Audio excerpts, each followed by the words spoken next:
Tax से जुड़ी हर उलझनों को दूर करने के लिए लेकर हम हाजिर हैं आपका पसंदीदा शो टैक्स गुरु, जहां हम नियमों के दायरे में रहकर टैक्स बचाने के बेहतरीन तरीके आपको बताते हैं। और नमस्कार, मैं हूं लक्ष्मण राव और बेहतरीन तरीके बताने के लिए इस बार हमारे साथ हैं जाने माने टैक्स एक्सपर्ट शरद कोहली साहब, जो हमारे स्टूडियो में। कोहली साहब का स्वागत है हमारे शो में। और उम्मीद करता हूं कि नए साल में दर्शकों को कई सारे नए टिप्स बताए जाएंगे ताकि टैक्स ज़्यादा बचा सके। बिल्कुल लक्ष्मण, और नए साल में हम ना भूलें कि अप्रैल से नया इनकम टैक्स एक्ट भी आ रहा है। बिल्कुल, तो नए इनकम टैक्स अप्रैल से आ रहा है, इसके नए साल में क्या तैयारी करनी चाहिए इस पर चर्चा करेंगे, क्योंकि अगले आधे घंटे तक आपको कई सारे ऐसी खास बातें बताने वाले हैं जो आपको टैक्स बचाने के लिए वाकई बेहतरीन मौके दे सकता है। मिसाल के तौर पर सही टैक्स प्लानिंग से पत्नी को दिया गया गिफ्ट आपको दिला सकता है लाखों रुपए का फायदा। बताएंगे क्लबिंग के फायदे। टैक्स बचाने के लिए अगर आप दे रहे हैं डोनेशन तो हो जाएं सावधान, क्योंकि इनकम टैक्स डिपार्टमेंट के नए सिस्टम नज 2.0 आने के बाद ऐसे मामले में टैक्स नोटिस आने का खतरा काफी बढ़ गया है। और साथ में आपको ये भी बताएंगे कि पार्टनरशिप में प्रॉपर्टी सेल से मिली रकम पर कैसे बनेगी टैक्स की देनदारी और उसको बचाने का क्या है तरीका। तो कई सारे टिप्स आपको बताने वाले हैं अगले आधे घंटे तक। शुरुआत में करूं पत्नी को दिए जाने वाले गिफ्ट को लेकर के। जब भी हम लोग चर्चा की बात शुरू करेंगे तो मतलब जो लेडीज़ देख रही हैं हाउस वाइफ बड़े खुश होंगे, जैसे गिफ्ट मिलेगा हमें कुछ फ़ायदा होने वाला है। बिल्कुल लक्ष्मण, फायदा ही नहीं होने वाला। आज तक हम क्लबिंग से संबंधित नुकसान बताते रहे कि भाई आप गिफ्ट करते हैं तो उससे आने वाली आमदनी आपके हाथ में क्लब हो जाती है। सेक्शन 64 आपको याद होगा, कई दफे हमने जिक्र किया। आज मैंने सोचा नया साल शुरू हुआ है, कुछ नई बातें बताई जाएं। और सबसे बड़ी बात, 1 अप्रैल 2026 से नया इनकम टैक्स एक्ट एक नए स्वरूप में सामने आने जा रहा है। तो मैंने सोचा कि उसकी प्लानिंग कहाँ होनी चाहिए, यानी कि क्लबिंग असल में उतनी नुकसानदायक नहीं है जितनी हम समझते हैं। कैसे? और मैंने इसको 4 अलग अलग उदाहरण लेके लक्ष्मण किया है। तो पहला उदाहरण मैंने 4 सैंपल उठा लिए। और देखिए ये लक्ष्मण, इसमें कोई ये ना समझे ये पति से पत्नी को और पत्नी से पति को भी है। अच्छा, कभी महिलाएं ये समझेंगे भाई कि हम कभी गिफ्ट नहीं कर। बहुत सारी जगह, अब मुझे तो कुछ जगह ऐसे लगे जहां महिला कामकाज करती हैं, पति घर संभालते हैं। ऐसा भी है, ऐसा कम मिलता है देखने पर, ऐसा होता है। चलिए ये वाला वीडियो मैं दिखाऊंगा अपने घर में भी जाकर के। तो ये दोनों तरफ चलता है। पहले तो मैं ये स्पष्ट करना चाहूंगा, पर हम समझाने के लिए हम पति से पत्नी नाम लेंगे, इसका अन्यथा कोई अर्थ ना निकाले कि दूसरी तरफ नहीं चलता है। ये मैं पहले स्पष्ट करना चाहूंगा। तो पहले एग्जाम्पल में आप पति साहब ने पत्नी को गिफ्ट किया 60 लाख रुपए। मैं लाइव एग्जाम्पल लेके सुना। अब 60 लाख रुपए गिफ्ट किया तो उससे जो आमदनी होने वाली थी, लाजमी बात है वो तो जाके कंबाइन हो जाएगी। और उस पे मतलब 60 लाख रुपए जो पत्नी को आपने गिफ्ट किया, पत्नी उसको कहीं इन्वेस्ट कर दी या कोई खर्च किया, कहीं पैसा लगा, उससे आमदनी हो रही है। उन्होंने उसको एफडी कर दी। ठीक है। अब जब एफडी कर दिया तो एफडी में 7% में मान लो का इंटरेस्ट है। 60 लाख मैंने लिया तो लगभग 4,20,000 रुपए का इंटरेस्ट आया। अब 4,20,000 रुपए के इंटरेस्ट को पत्नी ने इक्विटी में लगा दिया। अब इक्विटी में लगाया तो इक्विटी में जो गेन होगा वो पति साहब की इनकम में जाके क्लब नहीं होगा। ब्याज तो क्लब हो जाएगा, ध्यान दीजिएगा। अच्छा, पर ब्याज के बाद जो सेकंड टियर ऑफ इनकम है वो क्लब नहीं। ये तो बड़ा इंटरेस्टिंग सी बात बताई आप। तो ये पहला दृष्टांत। मतलब फिर से साफ कर दूं कि एफडी में पैसा डाल दिया, फॉर एग्जांपल एफडी से जो इंटरेस्ट आया, इंटरेस्ट तो आमदनी जुड़ जाएगी पति की जी। उस इंटरेस्ट को उठा के उसने इक्विटी में डाल दिया पत्नी ने, तो इक्विटी से जो आमदनी हो वो पति में नहीं जाएगी। तो वो नहीं जाएगी। अच्छा, दूसरा एग्जांपल लिया। दूसरे एग्जाम्पल में फिर पति साहब ने अब की बार 50 लाख गिफ्ट किया। मैंने रैंडम ये एग्जाम्पल क्रिएट किया, 50 लाख गिफ्ट किया। इसको ऐसा करते हैं पत्नी से गिफ्ट मान लेते हैं इसको 50 लाख। चलिए उल्टा कर लिया आप, ठीक है। आप महिलाएं इसे, हालांकि मैंने शुरू में क्लैरिफाई कर दिया। 50 लाख गिफ्ट किया, उसके बाद उन्होंने उसकी एफडी करा दी। अब एफडी कराई, 7% के आसपास मिलता है आजकल, तो 3.5 लाख रुपए इस पे ब्याज आया। इस 3.5 लाख को लक्ष्मण उन्होंने आगे अपनी किसी सहेली को लोन पर पैसा दे दिया। ठीक है। अब उस लोन पे जो इंटरेस्ट आएगा वो लोन पत्नी की इनकम में जुड़ेगा, पति में नहीं जुड़ेगा। अच्छा। यानी कि पहला जो आपने बैंक में एफडी करा के इंटरेस्ट लिया वो पति की इनकम में गया, पर जो उस ब्याज को आगे उधार देके जो इंटरेस्ट आया वो इंटरेस्ट पत्नी की इनकम में जाके जुड़ेगा। ये एग्जाम्पल नंबर मैंने 2 लिया। अब मैं चलता। अच्छा, उस इंटरेस्ट को आपने दे दिया लोन पे, उस इंटरेस्ट को आपने दे दिया इक्विटी मार्केट में, उससे कोई फर्क नहीं पड़ता। उससे इंटरेस्ट की रकम मान ली जाएगी कि पति की आमदनी है। जी, पर मैं अलग अलग आपको इसलिए समझा रहा हूं क्योंकि जैसे ही मैं बोलूंगा तो लोगों के दिमाग में आएगा भाई अगर ये नहीं ये किया तो क्या होगा, ये नहीं ये किया। अब मैं तीसरे पे आता हूं। तीसरे में क्या हुआ, फिर पति साहब ने अब की बार 80 लाख गिफ्ट किया। अब 80 लाख गिफ्ट किया, 80 लाख को गिफ्ट करके उन्होंने फिर उसको बैंक में रख दिया। बैंक में रख के उन्होंने ब्याज कमाया। जो ब्याज आया उस ब्याज को उन्होंने एक प्लॉट खरीद लिया। अच्छा। पत्नी ने। अब उस प्लॉट को उन्होंने मुनाफे पे बेचा। अब जब प्लॉट को मुनाफे पे बेचा तो उनको कैपिटल गेन हुआ। वो कैपिटल गेन पत्नी की इनकम में जाएगा। आपके एग्जाम्पल में लूं तो पति की इनकम में जाएगा, पर जो ब्याज आएगा वो पति या पत्नी की इनकम, मतलब आप एक ही सिरा पकड़ के चलें। हम बार बार पति पत्नी मिक्स करेंगे तो लोग भी कंफ्यूज होंगे। तो उसमें पहली टियर ऑफ इनकम पति में जाएगी, पर जो कैपिटल गेन होगा वो पत्नी में जाएगा। वो पत्नी में जाएगा। ये तीसरा। और लक्ष्मण, चौथा एग्जाम्पल सबसे ज्यादा मजेदार है। यहां पर पति साहब ने 40 लाख रुपए पत्नी को गिफ्ट किया। तो देखिएगा, ये बहुत ध्यान देने वाली बात है। पत्नी ने क्या किया कि उसको उस पैसे को इस्तेमाल करके, ध्यान, अब यहां पहली टियर पे आ गए हम, उस पैसे का इस्तेमाल करके एक प्रोफेशनल कोर्स कर लिया। अच्छा। उस कोर्स से उनको करीब 15 लाख रुपए की आमदनी आनी शुरू हो गई। हाँ, ये तो अलग मामला है। अब देखिए, अलग मामला। यहां तो कहीं निवेश नहीं किया, कुछ नहीं किया, और पहला टियर है। क्योंकि ये इनकम पत्नी के हुनर से, उनकी क्वालिफिकेशन से आई है, भले ही ये फर्स्ट टियर हो, ये भी क्लबिंग नहीं होगी। अच्छा। तो ये जो आमदनी हुई कोर्स करने के बाद उनके हुनर से, वो पति की इनकम में नहीं जुड़ेगी, जबकि उस कोर्स करने का पैसा पति ने पत्नी को गिफ्ट किया है। यहां पर क्लबिंग प्रोविजन लागू नहीं होगा। तो ये 4 एग्जाम्पल दिए कि क्लबिंग आज तक हम बताते रहे, लोग उससे डरते भी रहे। और सेक्शन 64 आपको याद होगा, अब तो आपको भी सेक्शन सारे याद हो गए। और मैं ये भी बता दूं कि जो नया इनकम टैक्स आ रहा है लक्ष्मण, हमने कहा था ना आज हम उसका जरूर एक जिक्र जरूर कर देंगे, हालांकि अप्रैल से इफेक्टिव हो रहा है। उसमें ये सेक्शन 60 से 64 जो पुराने इनकम टैक्स में है, ये नए में बन के 96 से सेक्शन 100 तक बन गया है। तो इस क्लबिंग प्रोविजन को नए इनकम टैक्स में भी बरकरार रखा गया है। अच्छा। तो इससे कोई फर्क नहीं पड़ता कि न्यू इनकम टैक्स रिजीम में है या ओल्ड टैक्स रिजीम में। और आपको पता होगा, नए इनकम टैक्स में बेसिकली उसका स्ट्रक्चर बदला है। आपको याद होगा, छोटा कर दिया गया है। 800 कुछ सेक्शंस का था, 500 कुछ सेक्शंस का है। तो नए कानून में भी ये सारी चीजें, क्लबिंग उसमें भी है। तो इसीलिए हमने आज इसको जिक्र किया लक्ष्मण, कि लॉन्ग टर्म प्लानिंग आप इससे अभी भी कर सकते हैं। ये मत सोचें कि ये तो इनकम टैक्स एक्ट 31 मार्च को खत्म होने जा रहा है, तो भाई अब तो क्लबिंग होगी नहीं। जी नहीं, क्लबिंग उसमें है। सेक्शन 96 से लेकर 100 वहां पर सेक्शन इसका नंबर। तो बिल्कुल ये सारा कुछ आपने सुन लिया है और बहुत ही बेहतरीन तरीके से इन्होंने बताया क्लबिंग के फायदे क्या है। तो आप नए साल में जमकर गिफ्ट दीजिए अपनी पत्नियों को। मुझे लगता है बहुत खुश होंगे। हाँ, बहुत खुश होंगे। जो पत्नी गिफ्ट देना चाहते हैं अपने पति को, उनको भी जमकर गिफ्ट दें। और उसके फायदे क्या है, गिफ्ट तो गिफ्ट हो ही, उस टाइम जो खुशी मिलेगी। क्योंकि मुझे लक्ष्मण बहुत सारे पति पत्नी मिलते थे जो ये कहते थे, भाई आप क्लबिंग बता देते हैं तो ये तो मुझे देता ही नहीं कुछ, इसी चक्कर में कि मैं करूंगा भैया मेरी इनकम में जुड़ जाएगा। आज हमने वो शिकायत दूर कर दिए। तो आज बहुत ही बेहतरीन दिन है और बेहतरीन मौके पे एक बेहतरीन सुझाव दिया गया शरद कोहली साहब के पास से।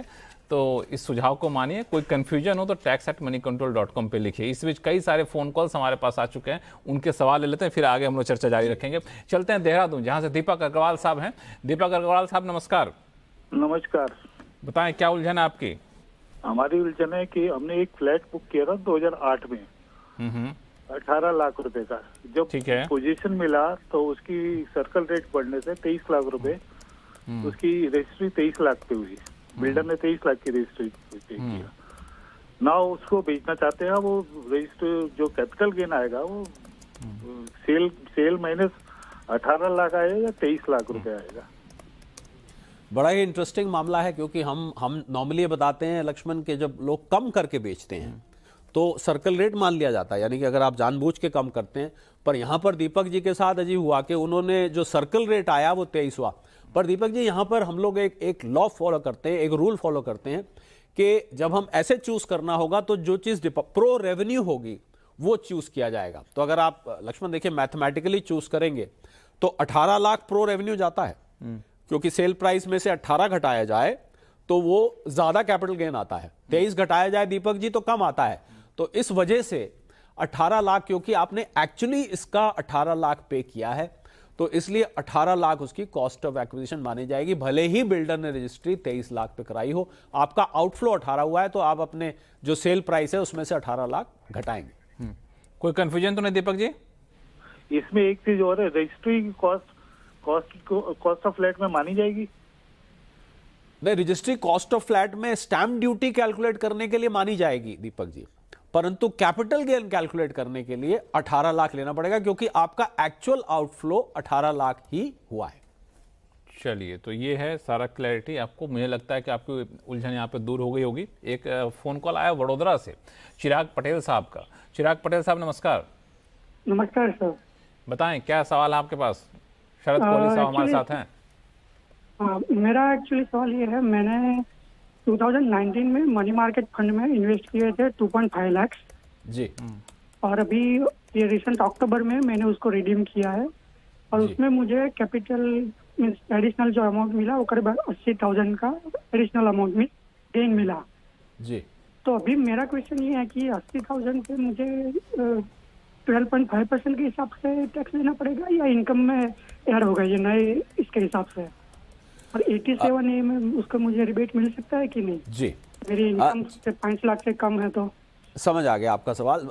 चिराग देखिए, क्योंकि 1/4/2023 लक्ष्मण एक ऐसी डेट फिक्स की गई थी कि इससे पहले अगर आपने किया है तो ये कैपिटल गेन कैटेगरी में जाएगा, क्योंकि मनी मार्केट डेट फंड में आता है। तो क्योंकि आपका 2019 का है चिराग, तो इसलिए आप उस पर कैपिटल गेन 12.5% के हिसाब से कैलकुलेट कर सकते हैं। अब आपका दूसरा सवाल आया कि क्या 87A में इसको ले सकते हैं कि नहीं ले सकते, तो मुझे अभी भी लक्ष्मण वो जो बजट स्पीच जब हमारी वित्त मंत्री महोदया पढ़ रही थी तो उन्होंने बड़ी जोर दे के कहा था कि ये जो मैं 87A का 12 लाख का रिबेट देने जा रही हूं, ये स्पेशल रेट्स ऑफ इनकम जो होते हैं उस पर नहीं अप्लाई करेगा। तो इसलिए चिराग 87A रिबेट तो नहीं मिलेगा, परंतु क्योंकि आपका 1/4/2023 से पहले का है तो इसलिए आप इसको 12.5% से कैलकुलेट कर कैपिटल गेन दे सकते हैं। कोई कंफ्यूजन तो नहीं है चिराग जी? नहीं, ठीक है सर, यस क्लियर। चलिए, कोई कंफ्यूजन आगे भी तो बताइएगा, टैक्स गुरु से संपर्क करिएगा। इस पे चलते हैं जहां से जगत सिंह रावत साहब हमारे साथ फोन लाइन पर जुड़ चुके हैं। रावत साहब बताएं क्या हालचाल? भाई अच्छी बात है, कोहली जी को नमस्कार कह दीजिएगा मेरा। अरे कोहली साहब आपकी बात को सुन रहे, आप खुद नमस्कार कर लीजिए, ये भी नमस्कार कर रहे हैं इधर से। पूछने सवाल क्या है रावत जी, कहाँ फंस गए? अरे नहीं, फंसे नहीं है, वो एग्रीकल्चर की जमीन पार्टनरशिप में थी, उसको बेच दिया है। अच्छा, और तो उसका जो अमाउंट आएगा उस पर वो टैक्सेबल है या नहीं है, या और जो पार्टनर के अकाउंट से अपने अकाउंट में ट्रांसफर करेंगे जो 50% होगा तो उस पर तो टैक्स तो नहीं लगेगा? बताएंगे कोहली साहब। अच्छा, तो जगत सिंह जी की बात सुन के ये लग रहा है लक्ष्मण के अमाउंट जो है वो इनके पार्टनर के अकाउंट में आया है। तो इसमें दो हालात खड़े होते हैं जगत सिंह जी। एक तो जो एग्रीकल्चर जमीन पार्टनरशिप फर्म में थी या पार्टनरशिप में थी तो क्या वो फर्म के अकाउंट में आई, अगर आपने फर्म बना रखी थी पर आपने वैसे जॉइंटली ली हुई थी और पार्टनर के अकाउंट में आई, तो ये निर्भर करता है कि जब ये जमीन खरीदी गई थी तो सारा का सारा पैसा पार्टनर के अकाउंट में आया, आप 50% उनसे ले रहे हैं, तो क्या खरीदते टाइम भी ऐसा ही हुआ था कि सारा पैसा आपके पार्टनर ने दिया था और आपने उनके अकाउंट में 50% कंट्रीब्यूट कर दिया था? तो फिर तो ये जो आप कर रहे हैं वो ठीक है, पर अगर ऐसा नहीं था तो थोड़ी सी यहां पर दिक्कत हो सकती है लक्ष्मण। दिक्कत इसलिए हो सकती है कि आप इसको क्या दिखाएंगे पार्टनर से अपने यहाँ, क्योंकि सारा का सारा गेन तो फिर उनके नाम का अक्रू होगा और उनको देना पड़ेगा। दूसरी अहम बात इसमें यह है जगत सिंह जी कि पहले ये चेक कर लीजिए कि ये एग्रीकल्चर लैंड डेफिनेशन के हिसाब से है भी कि नहीं है। आपको याद होगा आबादी के हिसाब से और म्युनिसिपल लिमिट्स के डिस्टेंस के हिसाब से कैपिटल गेन हम कई दफे बता चुके हैं, वो कैलकुलेट किया जाता है। तो कहीं इस पे कैपिटल गेन टैक्स तो नहीं लगने वाला है। अगर ये एग्रीकल्चर लैंड वाकई में दूर दराज के इलाके में है, म्युनिसिपल लिमिट से बाहर है, फिर कैपिटल गेन तो नहीं लगेगा। फिर आप और दूसरा ये चेक कर लीजिए जो मैंने आपको शुरू में बताया कि क्या खरीदते टाइम भी आपके पार्टनर ने इसके पैसे सारे दिए थे और आपने उसके अकाउंट में दिए थे, तो अब ये ट्रांजैक्शन वापस हो रही है तो फिर कोई दिक्कत नहीं है। ये आपको एक दफे चेक करना पड़ेगा। रावत जी जी कुछ बताना चाहेंगे? कोई कंफ्यूजन है? जितना इन्होंने कहा उतना चेक करके अपना हिसाब किताब लगा क्लियर हो गया सर, क्लियर हो गया था ना। चलिए, धन्यवाद। चलिए, वाह, आप लगता है कि कानून की बारीकियों को समझते हैं, इसलिए बहुत जल्दी आपको समझ में आ गई चीज़ें।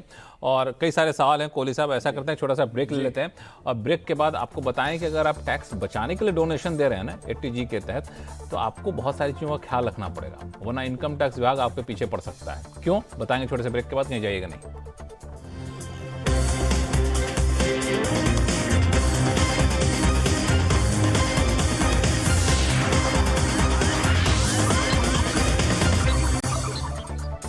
ब्रेक के बाद एक बार फिर से आपका स्वागत है। आप देख रहे हैं टैक्स गुरु और आपके सवालों का जवाब देने के लिए हमारे साथ बने हुए हैं जाने माने टैक्स एक्सपर्ट शरद कोहली साहब।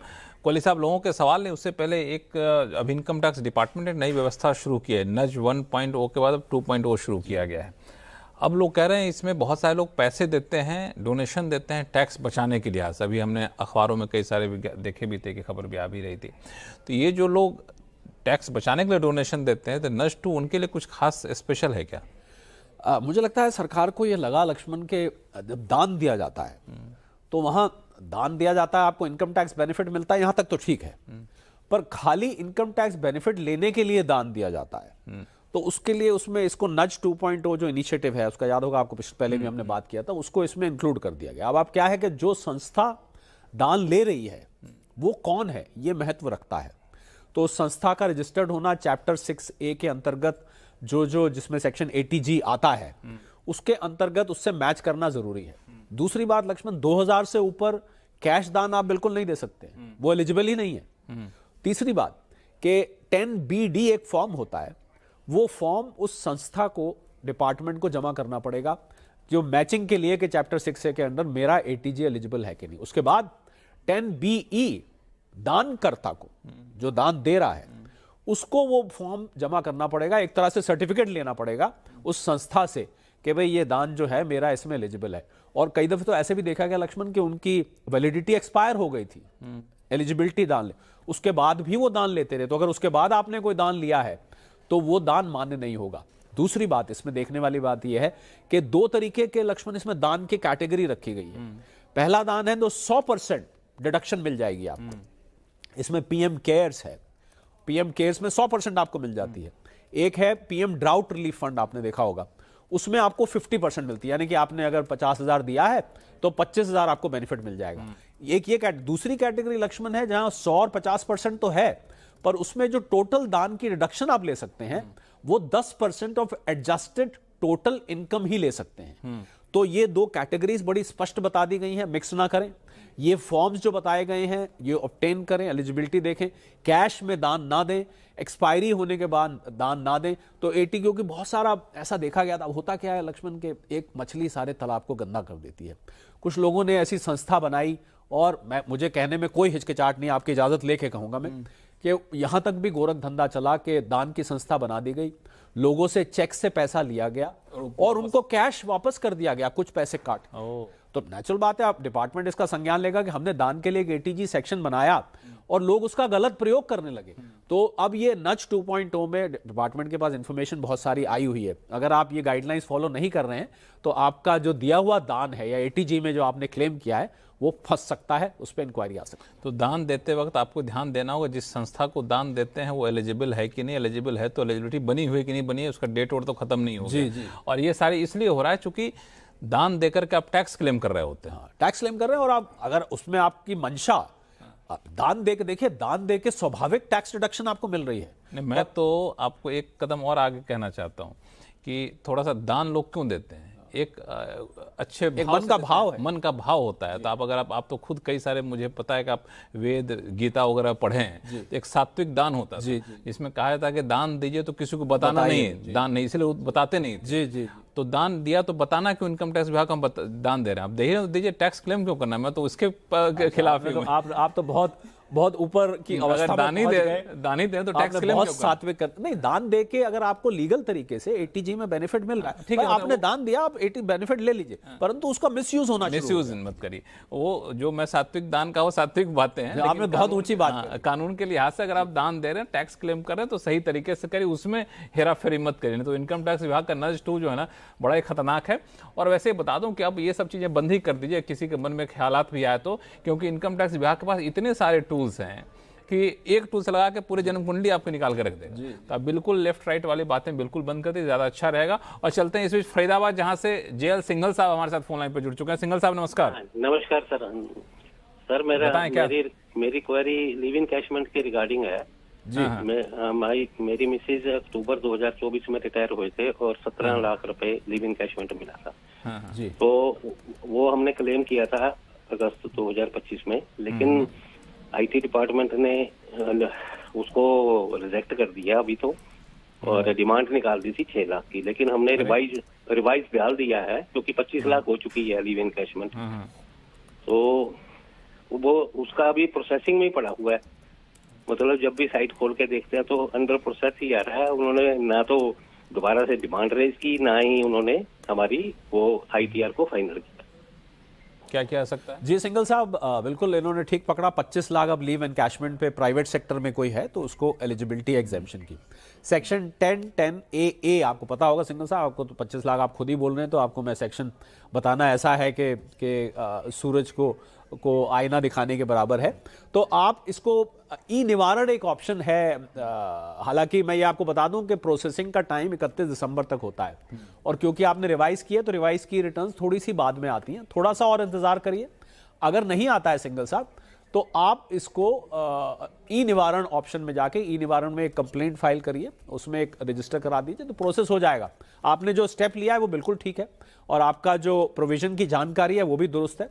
हो सकता है गलती से सिस्टम ने उसको पुराने लेवल पे उठा लिया हो, इसलिए उसको टैक्सेबल दिखाया, पर हम आपके इसमें पूरी तरह से साथ हैं और बताइएगा जरूर जब ये प्रोसेस हो जाएगा। फिर भी कोई दिक्कत हो तो फिर टैक्स शुरू है ही और कोहली साहब भी हैं, आप कहीं टेंशन मत लीजिए। आप ठीक हैं तो आपके साथ ठीक ही होगा, कहीं कोई दिक्कत नहीं होगी। एक छोटा सवाल लेने, ईमेल्स आया है जामनगर से कमलेश कुमार खंडेलवाल साहब का। दरअसल इन्होंने अपना ITR 2 21 जुलाई 2025 को फाइल कर दिया था जी। अब रिटर्न ई वेरीफाई भी हो चुका है, इन्होंने चेक किया तो, और इसमें दिक्कत क्या रही कि इसमें कोई रिफंड क्लेम तो ऐसे नहीं है, लेकिन इनका रिटर्न प्रोसेस हुआ नहीं है, ये दिखा नहीं रहा है कि प्रोसेस हुआ है। तो कोई टेंशन करनी चाहिए इनको? मुझे लगता है अभी साल खत्म हुआ है, वैसे तो टाइम निकल चुका है, 31 दिसंबर तक का समय होता है प्रोसेसिंग करने का, पर अगर नहीं हुआ है तो आप इसको एक रीप्रोसेसिंग की ऑप्शन उसमें भी डाल सकते हैं। और जो हमने अभी पिछले सवालकर्ता को डाला कि ई निवारण ऑप्शन में जाके आप डाल सकते हैं, पर मुझे लगता है लक्ष्मण कि 31 मार्च तक इंतजार करनी चाहिए। नहीं, अगर मतलब इनको मन में है कि कहीं कुछ हमने गलती तो नहीं की, तो कुछ चेक वर्क करना चाहे तो कर सकते हैं जाकर के। नहीं, चेक तो आप अपने पोर्टल पे लॉगिन करिए, लॉगिन क्रेडेंशियल्स डाल के, अगर वहां पर आपको कुछ नहीं दिख रहा है तो प्रोसेसिंग पेंडिंग है। अगर पेंडिंग है तो मैं समझता हूं 31 मार्च तक कम से कम इंतजार करिए। नहीं होता है तो आप ई निवारण ऑप्शन में जाकर एक ग्रीवेंस डाल दें, हो जाएगा ये। मैं आपको बता रहा हूं कि अगले बार जब मैं आपके साथ बैठूंगा तब तक हो चुका होगा, क्योंकि मुझे पता है वहां पर आजकल क्या स्पीड और सिस्टम है। नहीं, सबसे अच्छी बात यह है कि लोग अवेयर तो हो, बिल्कुल अवेयर हुआ कि भाई रिफंड नहीं भी बनता तब भी चेक कर रहे हैं कि प्रोसेस हुआ कि नहीं हुआ। ये हमारे टैक्स गुरु के दर्शकों के लिए एक बड़ी बात है, और टैक्स गुरु देखते देखते लोगों को लग गया कि चीज़ों को बहुत दुरुस्त रखना ही ज़्यादा फायदेमंद होगा। तो कोहली साहब बहुत बहुत धन्यवाद सभी सवालों का बहुत ही आसान भाषा में जवाब देने के लिए। टैक्स गुरु में फिलहाल इतना ही। अगर आपके पास कोई भी सवाल हो और चाहते हैं ऐसे ही आसान भाषा में आपको जवाब मिले तो सवाल लिख भेजिए tax@moneycontrol.com पे, और जब सवाल लिखते हैं ना तो अपना नाम और मोबाइल नंबर जिसे आप उठाते हो वो नंबर डाल दीजिए, क्योंकि सीधा आपके रूबरू आपका आमना सामना हम टैक्स गुरु से करवा सकें और आपके हर सवालों का जवाब आपको तत्काल वहीं का वहीं मिल सके। तो देखते रहिए CNBC आवाज़। नमस्कार।